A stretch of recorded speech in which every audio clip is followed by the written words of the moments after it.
The root cause of negative words in most marriages is that this is what we've seen modeled in front of us. And so we have to be conscious and intentional in our words and in our thoughts. All right?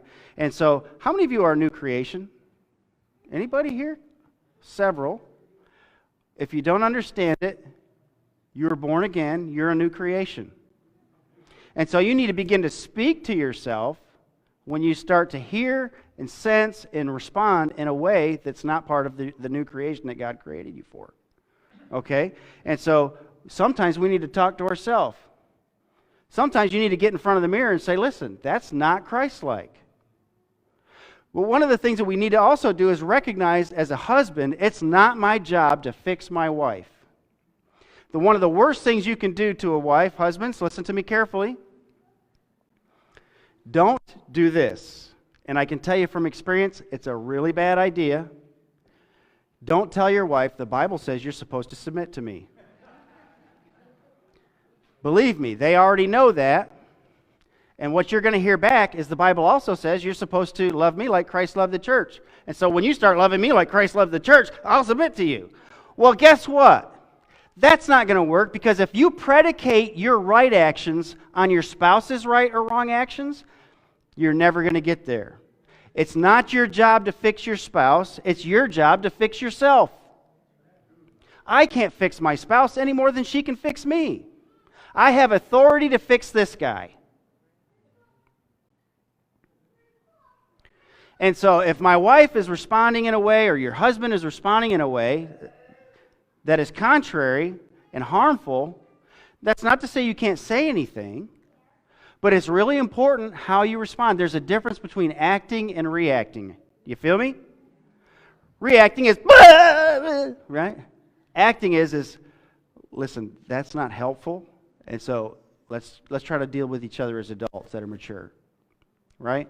And so I cannot fix my wife. It's not my job to fix my wife. If I am trying to fix my wife, I am going to try to beat her into the likeness and image of Terry. And it doesn't fit. The mold doesn't fit. But the Holy Spirit will fit us into the likeness and image of Christ. That's the one we want. Right? Same thing. If my wife is trying to correct me, corral me, change me, fix me all the time, what's going to happen is that she's going to try to pound and beat me into the likeness and image of herself, and it doesn't fit. It won't work. It'll break me. Right? And so we can't do that. And so let's not try to fix our wife. Let's not try to fix our husband. Let's work in this together, love one another, and if you have a time where you're disagreeing and you got some chafing going on, you might want to just get some standoff distance, let things settle down, and then come back together and just say, babe, can I ask you something? Can you talk to me in a way that doesn't make me feel this big and useless, please?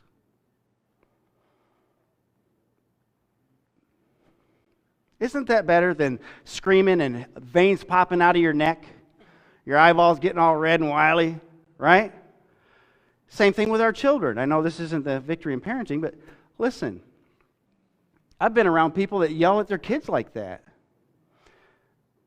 I was out at Fort Lewis one time, and I heard this guy yell at his kids and threaten to beat and I'm thinking, holy cow, this guy is coming unglued. And I went, and he was cleaning his vehicle, and they were like 3-year-old, 4-year-old kids. He's cussing them up and down one side and down the other. Now that becomes their framework of normal. So what happens when they get children and they're married? What are they going to do? Repeat, because everything you're saying and doing, your children are witnessing.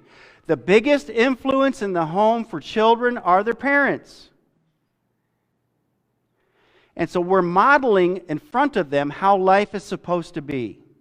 Now listen, all of us are learning. All of us have made mistakes and will make mistakes. As wonderful as the Rudel couple is, and as wonderful as the Tringale couple is, I bet we could talk to them and they would be very free and quick to say they did not do everything perfectly. I mean, I'm guessing probably Robert did, but I mean, the rest of this crew, I don't know. Right? And so what's happened is what we've seen modeled is what we demonstrate, okay? And so that's the role models. Other things that help cause us to say things and do things that are damaging is old unforgiveness and old wounds. Unforgiveness and old wounds that are not healed. Okay? One of the best things you can do for your family, for your future, for your own well-being, is forgive those who have hurt you in the past.